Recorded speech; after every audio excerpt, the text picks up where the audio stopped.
Hello everyone, I am Ram Bhatt, junior associate, state bank of India. तो आज हम इस वीडियो में बात करने वाले हैं कि कैसे हम एसबीआई क्लर्क 2021 में प्री एग्जामिनेशन को क्लियर कर सकते हैं। तो अगर आप एक सीरियस स्टूडेंट हो और अगर आपको वाकई में 2021 में एक जॉब चाहिए तो ही आप इस वीडियो को देखेंगे। अदरवाइज अगर आप कैजुअली पढ़ाई करते हो, मज़े के लिए पढ़ाई करते हो, तो फिर आप इस वीडियो को स्किप कर सकते हैं। आप दूसरे वीडियो, तमाम वीडियो यूट्यूब पे पड़े हैं, वहाँ पे जाके देख सकते हैं। अगर आपको वाकई में 2021 में जॉब चाहिए तो ही आप इस वीडियो को देखिएगा, क्योंकि आप सभी को पता है आगे फिर सीईटी आने वाला है, फिर मर्जर्स हो रहे हैं, पता नहीं क्या क्या झंझट आगे होने वाला है। तो जितनी जल्दी आप जॉब ले लीजिए उतना ही अच्छा है आपके लिए। तो चलिए हम शुरू करते हैं।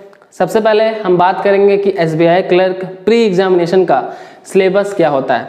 तो 3 सब्जेक्ट्स आपके होते हैं। सबसे पहला इंग्लिश होता है, फिर मैथ्स होता है और फिर रीजनिंग होता है। इंग्लिश में आपको 20 मिनट्स मिलते हैं 30 क्वेश्चन करने के लिए। आपका कंपोजिट टाइम नहीं होता है, 20 मिनट ही मिलते हैं तीनों सब्जेक्ट्स के लिए। 20 मिनट में आपको इंग्लिश के 30 क्वेश्चंस करने होते हैं। उसके बाद आपको मैथ्स के लिए 20 मिनट मिलता है, उसमें आपको 35 क्वेश्चंस अटेम्प्ट करने होते हैं। और उसके बाद आपका रीजनिंग ओपन होता है, जिसमें आपको 20 मिनट्स मिलते हैं और 35 क्वेश्चंस ओपन होते हैं। तो हम लाइन बाय लाइन सब्जेक्ट्स की बात कर रहे हैं कि सबसे पहले हमें कैसे इनको क्लियर करना है। शुरू करते हैं इंग्लिश से, क्योंकि सबसे पहला जो आपका सब्जेक्ट ओपन होने वाला है वो इंग्लिश ही होने वाला है जब आप एग्जामिनेशन हॉल में बैठने वाले हो।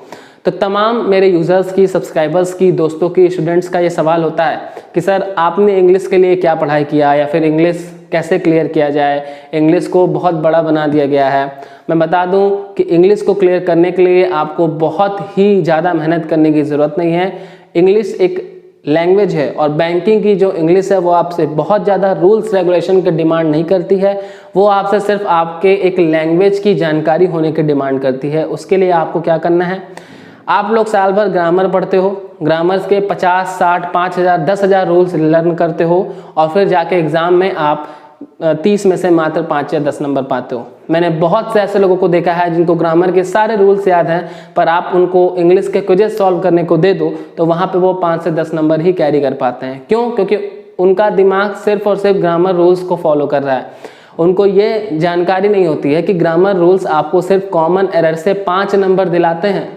उसके बाद ग्रामर रूल्स का आप यूज़ कर सकते हो तो अच्छी बात है, अदरवाइज बहुत ज़्यादा यूज़ आप ग्रामर लर्न करके नहीं कर पाओगे, ग्रामर रट के। तो आपको ग्रामर रूल्स पहली बात तो एकदम रटने की ज़रूरत नहीं है। मैं ये नहीं कह रहा हूँ कि आप पढ़िए मत, ग्रामर रूल्स पढ़ते रहिए, पर सारा टाइम जो इंग्लिश में आप लोग ग्रामर रूल्स को देते हो, नाउन प्रोनाउन एडजेक्टिव वर्ब को देते हो, सारा टाइम मत दो। एडिशनल टाइम में क्या करो, एक एडिटोरियल आपको डेली पढ़ना है। आपका कितना भी हेक्टिक शेड्यूल हो, बिजी शेड्यूल हो, आपको एक एडिटोरियल पढ़ना ही है। और अगर सबसे अच्छे एडिटोरियल की मैं बात करूं तो वो होता है द हिंदू एडिटोरियल। अब कुछ लोग ये कहेंगे कि सर स्टार्टिंग इससे करें या ना करें, या फिर हम थोड़े और अच्छे हो जाएं इंग्लिश में तब स्टार्ट करें। देखो ऐसा कुछ नहीं होता है। आप कभी किसी भी चीज़ में महान और विद्वान नहीं बनने वाले हो। जहाँ से शुरू कर दो वहीं से अच्छा है। तो ऐसा नहीं है कि इकोनॉमिक टाइम पढ़ लें, टाइम्स ऑफ इंडिया पढ़ लें, शुरुआत इससे ना करें उससे करें, ऐसा कुछ भी कन्फ्यूज़न नहीं है। जहाँ से जो अच्छा लग रहा है वहाँ से शुरू कर दो। चाहे द हिंदू पढ़ लो, चाहे टाइम्स ऑफ इंडिया पढ़ लो, चाहे इकोनॉमिक टाइम्स पढ़ लो, जो तुमको अच्छा लगे पढ़ो, बस पढ़ो, सिंपल ये करना है। मान लो द हिंदू एडिटोरियल आप उठाते हो, उसमें 2 पैराग्राफ्स होते हैं। एक पैराग्राफ पहले होता है, ठीक है, पूरी बॉडी होती है, फिर दूसरे पैराग्राफ में उसके कंक्लूजन की तरफ हम बात करते हैं। तो आपको क्या करना है, मज़े से सिर्फ पढ़ नहीं जाना है। उसमें बहुत सारे आपको ऐसे वोकैब मिलेंगे जिसका मतलब आपको समझ में नहीं आएगा, ठीक है। एक एक लाइन्स, एक एक वर्ड्स आपको नहीं समझ में आएंगे। तो आपको एक एक लाइन्स और एक एक वर्ड्स को ध्यान से पढ़ना है। एक लाइन आपको पढ़ना है और फिर उसका हिंदी मतलब आपको समझाना है या समझना है खुद को। ऐसा नहीं कि सिर्फ एक सीक्वेंस में पढ़ लिया, समझ में कुछ आया नहीं, पता ही नहीं चला, ऐसा नहीं करना है। टाइम देना है, आधा घंटा, 40 मिनट, 45 मिनट लगेगा, टाइम देना है। क्या करना है, एक लाइन शुरू हो रहा है सेंटेंस, फुल स्टॉप तक जाके उसको पूरा पढ़ना है और उस पूरे सेंटेंस में जितने वोकैब हैं उनको नोट करना है, वर्ड मीनिंग से उनके मतलब निकालने हैं, कॉपी में नोट करना है। और उस पूरे सेंटेंस का मतलब आपको अच्छे से समझ में आना चाहिए, वो आपको खुद को समझाना है, बोल बोल के पढ़ना है। ऐसा नहीं कि मन में पढ़ना है। मेरी एडवाइस मानो तो बोल बोल के पढ़ो, ठीक। अब हो सकता है कि उस एक लाइन का मतलब आपको नहीं समझ में आ रहा है, तो आप ऐसे ट्रांसलेटर्स रखो जिसमें उसको कॉपी करके जाके पेस्ट करो और वहाँ पढ़ो। मगर पढ़ो, वो मतलब आपको समझ में आना चाहिए। ऐसा नहीं कि पढ़ते गए सर में कुछ समझ में आया नहीं और हवा में सब चला गया, तो फिर कोई फायदा नहीं है। ऐसे एक एक लाइन का पूरा मतलब समझ के चलना है, जिससे आपको पूरी इंग्लिश समझ में आए कि हाँ भाई इस लाइन का क्या मतलब होता है। जैसे आप हिंदी लैंग्वेज पढ़ते हो, समझते चलते हो, वैसे ही आपको इंग्लिश लैंग्वेज समझ के पढ़ के चलनी है। 1 घंटा भी लगे तो लगाओ, क्योंकि ये 1 घंटा आप लगाओगे तो फिर आपका एग्जाम 100% क्लियर होगा, मैं गारंटी देता हूँ। जब आप शुरू करोगे, मैं बता रहा हूँ, बिगनर्स के लिए बता रहा हूँ, जो करते हैं वो तो अच्छी बात है, पर जब आप शुरू करोगे तो आपको वो इतना बेकार लगेगा कि आप 2 से 3 दिन में मन आपका हार जाएगा, क्योंकि वो एडिटोरियल एक तो आपको समझ में नहीं आएगा। एक एडिटोरियल से कम 40 से 50 भी निकल सकते हैं, 30 भी निकल सकते हैं, 20 वोकैब वर्ड मीनिंग आपको मिलेंगे, तो आपको ये बड़ा लगेगा, बड़ा हैक्टिक लगेगा कि भाई मुझसे नहीं हो पाएगा, मुझे तो एक लाइन नहीं समझ में आ रहा है, मैं क्या करूं। देखो ये कोई नई बात नहीं है, ये सबके साथ होने वाला है। इवन मैं भी शुरू किया था जब, आज से 1.5 साल पहले, तो मुझे भी ऐसा ही लग रहा था कि मुझसे नहीं होगा। ये सारे थॉट आपके माइंड में आएंगे, पर इसको दरकिनार करते हुए आपको करते रहना है, हार नहीं मानना है। अगर आप हार नहीं माने और अगर अपने इस जो आपकी लाचारी है, बेचैनी है कि नहीं हो रहा है, नहीं कर पाऊंगा, मुझसे नहीं होगा, मुझे इंग्लिश नहीं आती, अगर इस पे आपने काबू पा लिया तो यकीन मानो आज जहां मैं हूं वहां आप होगे, मुझसे आगे होगे, बहुत सारे एग्जाम्स आप क्लियर करने वाले हो। तो ये चीज़ें आपको करनी है। द हिंदू एडिटोरियल पढ़ना है, वोकैब नोट करनी है, डेली का डेली उसको अच्छे से लर्न करना है। सुबह सिर्फ हिंदू पढ़ लो, वोकैब नोट कर लो, शाम को जब टाइम मिले तो उन वोकैब्स को याद करो। पहला काम तो ये करना ही करना है। मैं आपको एक एडवाइस देना चाहूँगा, अगर द हिंदू अकेले पढ़ने में प्रॉब्लम हो रही है तो आप किसी अपने बेस्ट फ्रेंड को, जो आपके ही सेक्टर का है, आपके ही जोन का है, जो आपके साथ तैयारी कर रहा है, जो पढ़ने में आप ही की तरह सीरियस है, ऐसा नहीं कि उसके लिए कैजुअली है, ऐसा नहीं, अगर वो भी आप ही की तरह सीरियस है तो आप साथ में बैठ के द हिंदू पढ़ सकते हो। कॉल पे पढ़ लो द हिंदू, साथ में पढ़ लो, ऑफलाइन पढ़ते हो तो पढ़ लो, घर जाके पढ़ लो, कहीं भी जाके पढ़ लो। कहीं नहीं जा सकते हो, कोविड का सीन चल रहा है, तो कॉल करो और कॉल पे ही पढ़ लो, क्योंकि फ्री तो आजकल सारे सिम हो चुके हैं, बैलेंस आप लोग में रहता है इधर उधर बातें करने के लिए। तो 1 घंटा आप अपने फ्रेंड के पास कॉल करो, डिसाइड कर लो, एक पैराग्राफ आप पढ़ोगे, वो आपको समझाएंगे एक एक लाइन, और एक पैराग्राफ आप उनको समझाओगे। दोनों लोग एक दूसरे से अंडरस्टैंड करने की कोशिश करो। आराम से ये चीज़ें पॉसिबल हैं, अगर अकेले नहीं हो पा रहा है तो। और अगर आपका कोई बेस्ट फ्रेंड भी नहीं है तो भी एक रास्ता है। यूट्यूब पे बहुत सारे टीचर्स हैं जो आपको द हिंदू की पूरी समरी बताते हैं, अच्छे से पढ़ाते हैं। किसी एक अच्छे टीचर्स को पकड़ लो जो आपको पसंद हैं, जिनका कम्युनिकेशन स्किल आपको पसंद है। पहले खुद पढ़ लो या पहले उनका देख लो फिर पढ़ो। ये काम करोगे तो भी आप आराम से द हिंदू एडिटोरियल या फिर इकोनॉमिक टाइम्स ऑफ इंडिया, कुछ भी आप आराम से कर सकते हो। ये करोगे, मैं बता दूं, अब कुछ लोग इसमें समझेंगे कि सर सिर्फ द हिंदू पढ़ने से तो हमारे वोकैब तैयार होंगे। आप वोकैब नोट करने को बोल लो, वोकैब तैयार हो जाएंगे और फिर क्या कहते हैं, उससे तो कुछ होगा नहीं। तो मैं आपको सबसे पहले बता दे रहा हूँ, ऐसा नहीं कि सिर्फ वोकैब तैयार होगा। द हिंदू पढ़ने से या फिर कोई भी एडिटोरियल पढ़ने से आपकी पहली बात तो रीडिंग करने की जो हिम्मत है, वो पावर है, वो इंक्रीज होगी। दूसरा, आपका रीडिंग स्किल बढ़िया होने लगेगा। बड़े बड़े पैसेजेस आपको बैंक में एक पूरे लैपटॉप की स्क्रीन भर जाती है, इतने बड़े पैसेजेस देखने को मिलेंगे आपको, तो आप तो पहले ही देख के हार जाओगे अगर आपकी रीडिंग स्किल बढ़िया नहीं है। पर अगर आप डेली बेसिस पे ये काम करो तो आप इतने आपने इतनी एक्सरसाइज कर ली है कि आपके लिए वो कुछ नया नहीं है, तो आपके अंदर एक हिम्मत आएगी, रीडिंग स्किल अच्छी होने वाली है। और उसके बाद जो है वो आराम से आपको ये हैबिट हो जाएगी डेली पढ़ने की। वहाँ से आपका वोकैब तैयार हो जाएगा, वहाँ से आपका parajumbles, fill in the blanks, वहीं से आपका रीअरेंजमेंट तैयार हो जाएगा और वहीं से आपके पैसेजेस पढ़ने की जो एफिशिएंसी है ये सारी प्रिपेयर होगी। वो कैब आप साइड में तैयार करते चलोगे, डायरेक्ट वो कैब से 3 से 4 क्वेश्चंस आते हैं, वहाँ आप सॉल्व कर लोगे। तो पूरा का पूरा जो बैंकिंग का जो इंग्लिश है ना, वो आप एक एडिटोरियल पे छोड़ सकते हो। मेरे पे विश्वास कर लो, मैंने इसके अलावा और कुछ नहीं किया। अगर इतना ही कुछ है आपको तो इसके अलावा आप डेली, चाहे अड्डा 247 से, चाहे टेक्स्ट बुक से, चाहे ग्रेडअप से 1 या 2 क्विज सॉल्व कर लो इंग्लिश के ग्रामर रूल्स वाले, बस। इसके एडिशन में आपको इंग्लिश में कुछ करना ही नहीं है।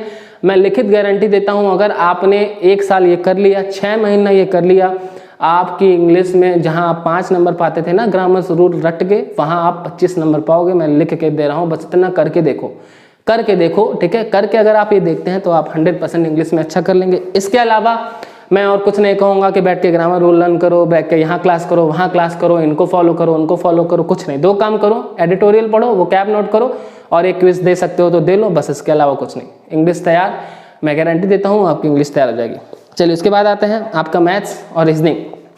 मैथ्स और रीजनिंग में देखो, एक एडवाइस, कॉमन एडवाइस देना चाहूँगा सभी स्टूडेंट्स को, दोनों सब्जेक्ट्स में किसी एक सब्जेक्ट को इतना स्ट्रॉन्ग बनाओ कि किसी भी प्री एग्जामिनेशन में, किसी भी प्री के मॉक में आपके 35 आउट ऑफ 35 हो जाएं। ध्यान से सुनना, आपका पसंदीदा मैथ्स हो सकता है, रीजनिंग हो सकता है। अब एक चुन लो भाई, एक को इतना बढ़िया बना लो कि उसमें से आप 35 में से 35 आपको कोई हिला ही नहीं सकता है, आप 35 में 35 करो ही करो।